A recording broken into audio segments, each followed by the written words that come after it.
ജനിക്കുമ്പോ തൊട്ട് 1.5 വയസ്സിനകത്താണ് ഒരു കുട്ടി ലോകത്തെ വിശ്വസിക്കണോ വേണ്ടോ എന്ന് തീരുമാനിക്കുന്നത്. ബ്രസ്റ്റ് ഫീഡിങ്ങിൽ കൂടി കുട്ടിയുടെ സാമീപ്യം കൂടിയൊക്കെയാ.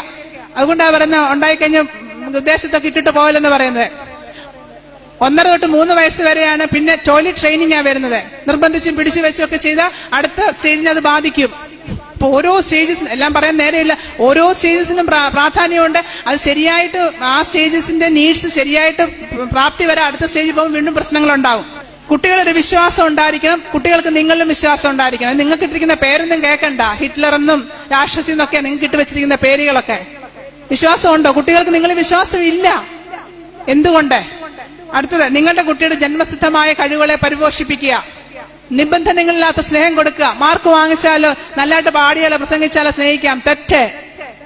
മാർക്കിലും പാട്ടിലും ആട്ടിലും ഒന്നും അല്ല. പ്രോത്സാഹിപ്പിക്കണം. കഴിവ് കുറവാണെങ്കിൽ മറ്റൊരു കഴിവിനെ അതിനെ വികസിപ്പിക്കണം. നല്ലത് ചെയ്താൽ ഞാൻ സ്നേഹിക്കാം. കുട്ടിയെ അഭിനന്ദിക്കുക, അനുമോദിക്കുക. കുട്ടികളോടൊത്ത് സമയം ചെലവഴിക്കുക. ശിക്ഷണം അത്യാവശ്യം. ശിക്ഷയാകരുത്. ശിക്ഷണം വേണം കുട്ടികൾക്ക്. അതുപോലെ മറ്റു കുട്ടികളെ താരതമ്യപ്പെടുത്തല്ലേ. ഞാൻ അമ്മച്ചിമാരോട് പ്രത്യേകം പറയാ, പെമ്മക്കട മക്കളെ ആമക്കട മക്കളെയും താരതമ്യം ഇന്ന് ഒരുപാട് കേസാണ് വന്നേക്കുന്നത്. വേറെ ഒരു പണിയില്ല. പെമ്മക്കട മക്കളെ പോക്കും ആമക്കട മക്കളെ താത്തിടും. ദൈവത്തെ ഓർത്തി പണിക്ക് പോയേക്കല്ലേ.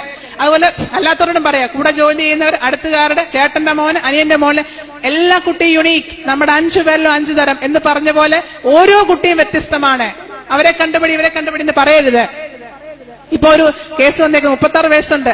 എഞ്ചിനീയറിംഗ് കോളേജിൽ പഠിപ്പിക്കുന്നു. 2 പെങ്ങന്മാരും നമ്മുടെ അടുത്ത കോളേജിലൊക്കെ പഠിപ്പിക്കുക.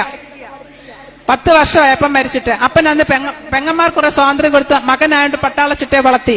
അപ്പം മരിച്ചിട്ട് 10 വർഷമായി. ഇന്നും അടങ്ങാത്ത വൈരാഗ്യം. ജോലിക്ക് പോകുന്ന ഫോൺ കട്ട് ചെയ്ത് വെച്ചിട്ട് അമ്മ പെങ്ങന്മാരെ വിളിക്കും, പെമ്മക്കളെ വിളിക്കും എന്ന് പറഞ്ഞു. അമ്മയ്ക്ക് 82 വയസ്സുണ്ട്. പാവം. ഇവൻ ഇന്ന് വരെ കെട്ടിയിട്ടുമില്ല. ആ മനസ്സിന്റെ വൈരാഗ്യം. ഞാൻ പറഞ്ഞു, ഇതൊക്കെ ആരെ ബാധിക്കും, എങ്ങനെ ബാധിക്കുന്നത് പറയാൻ പറ്റില്ല. കമ്പയറും പാർഷ്യാലിറ്റിയും, വേർ വ്യത്യാസം, ആൺകുട്ടിയും പെൺകുട്ടിയും കൂടെ തമ്മിൽ, മൂത്തതിനെ ഇളയനെയും തമ്മിൽ ഇതൊന്നും നടക്കത്തില്ല. ഓരോ കുട്ടികൾക്കും പറഞ്ഞു കൊടുക്കേണ്ട സ്നേഹിച്ച് വാത്സല്യത്തില് തലോടി മുമ്പോട്ട് പോണം. എന്തുകൊണ്ട്? ഡിഗ്രിക്ക് പഠിക്കുന്നു, +2 പഠിക്കുന്ന മകനോ മകൾക്കോ ഒരു ഉമ്മ കൊടുത്ത് വിടാൻ പറ്റാതെ പോകുന്നു. അയ്യോ, ഭർത്താവിനൊന്നും കൊടുക്കത്തില്ല, ഇനി ആ കൊച്ചിന് കൊടുക്കുന്ന. നമ്മുടെ ഇവിടുത്തെ സ്നേഹം എങ്ങനെയാ? വളരും തോറും അകലുന്ന സ്നേഹമാണ് നമ്മുടെ, അല്ലേ? വളരും തോറും അകലുന്ന സ്നേഹം. ഞാൻ നിങ്ങളുടെ ബാങ്ക് ബാലൻസ് ചോദിച്ചില്ല. നിങ്ങളുടെ കുട്ടിക്ക് ഒരു ഉമ്മ കൊടുത്ത് ഒന്ന് ആശ്ലേഷിച്ച് അവനെ ഒന്ന് കെട്ടിപ്പിടിച്ച് അവളെ ഒന്ന് തലോടി വിടാൻ എത്ര മാതാപിതാക്കൾ കഴിയുന്നുണ്ട്? കൊച്ചിലെ പിടിച്ച് ഇപ്പൊ ഓളയിലും കയ്യിലും എല്ലാം ഇരിപ്പുണ്ട്. കുറച്ച് കഴിയുമ്പോ ഇല്ല.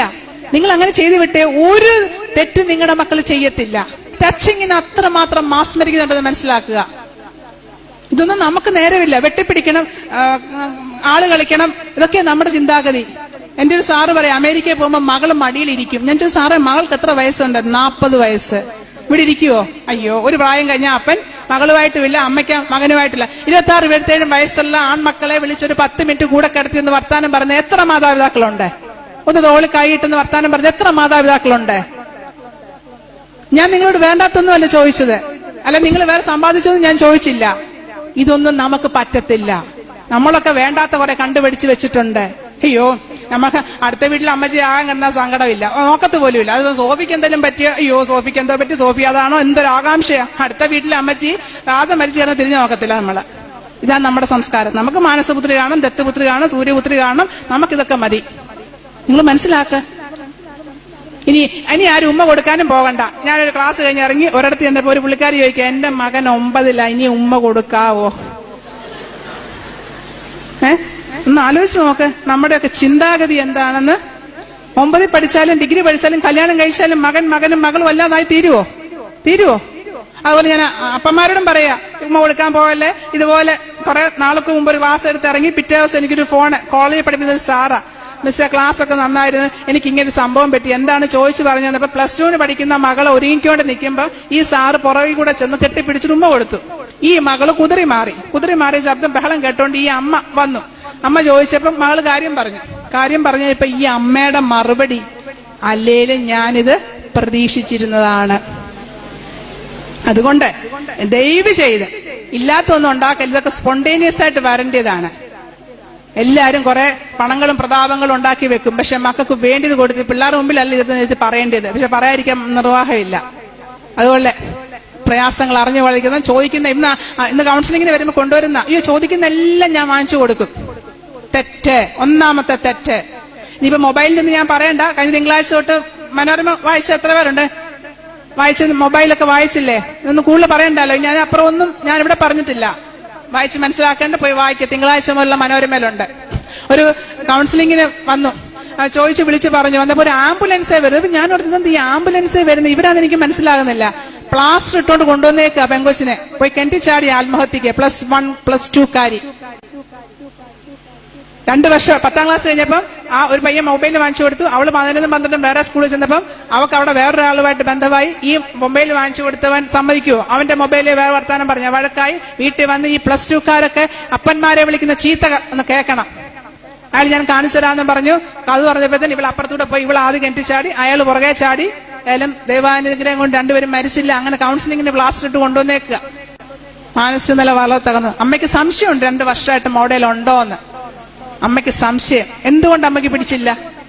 അതുപോലെ നിങ്ങളുടെ മക്കള് ഒരു 9ാം ക്ലാസ്സുകാരൻ മുമ്പിൽ വന്നിരിക്കുമ്പോഴും അവൻ എന്ത് സങ്കടപ്പെട്ട. അവൻ ട്യൂഷന് പോകും. ട്യൂഷൻ ടീച്ചർ അവൻ ആദ്യമായി വീട്ടിൽ ചെല്ലുന്നത്. അവളൊരു ബിടെക്കുകാരി, എഞ്ചിനീയറിംഗ് കഴിഞ്ഞൊരു പെങ്കൊച്ച. ഇവൻ ആദ്യം ചെല്ലും. ഇവൻ എന്നോട് പറയാ ഇവന് പഠിക്കാൻ പറ്റുന്നില്ല, ഉറങ്ങാൻ പറ്റുന്നില്ല, കാര്യങ്ങൾ ചോദിച്ചെന്ന് പറയാം. മിസ്സേ, ട്യൂഷൻ സ്ഥലത്ത് ചെല്ലുമ്പോ ടീച്ചർ വേണ്ടാത്ത കാര്യം ചെയ്യും. എന്താന്ന് ചോദിച്ചപ്പോ കാര്യങ്ങൾ പറഞ്ഞു. ആ ട്യൂഷൻ ടീച്ചറിന്റെ ലവറിന്റെ മുഖമാണ് ഈ 9ാം ക്ലാസ്സുകാരെന്ന് പറഞ്ഞാണ് വേണ്ടാത്ത ചെയ്യിക്കുന്നത്. ഇത്രയും ദിവസമായിട്ട് എന്തുകൊണ്ട് ആ അമ്മ അപ്പനത് മനസ്സിലാക്കിയില്ല? നമ്മുടെ മുമ്പിൽ വന്ന് ഇരിക്കുമ്പോഴേ ആ കുഞ്ഞെന്ത് തകർന്നാ വന്നിരിക്കുന്നത്.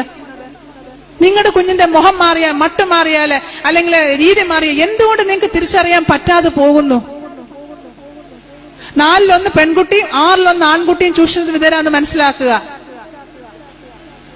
അതുകൊണ്ട് വളരെ നമ്മൾ കെയർഫുൾ ആയിരിക്കണം. കാര്യങ്ങൾ പറയണം, കുറ്റപ്പെടുത്തുകയല്ല. നമ്മൾ ആർക്കും തെറ്റൊന്നുമില്ല.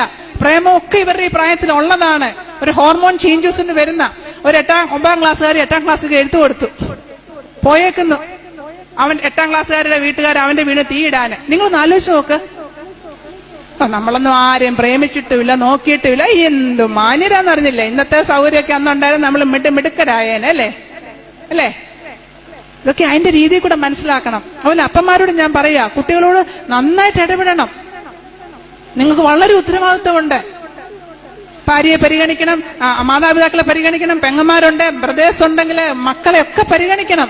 അവരും അപ്പൊ അതുപോലെ തിരിച്ച് എന്റെ ആങ്ങളെയാണ്, എന്റെ ചേട്ടനാണ്, എന്റെ മകനാണ്, ഭർത്താവാണ്, അപ്പനാണ്, തിരിച്ച് നമുക്കും തരും. ഞാൻ ആരോടും മിണ്ടത്തില്ല. എന്റെ വീട്ടിലെ അച്ഛൻ ഇതാന്ന് പറഞ്ഞ ക്രെഡിറ്റ് ഒന്നും അല്ല.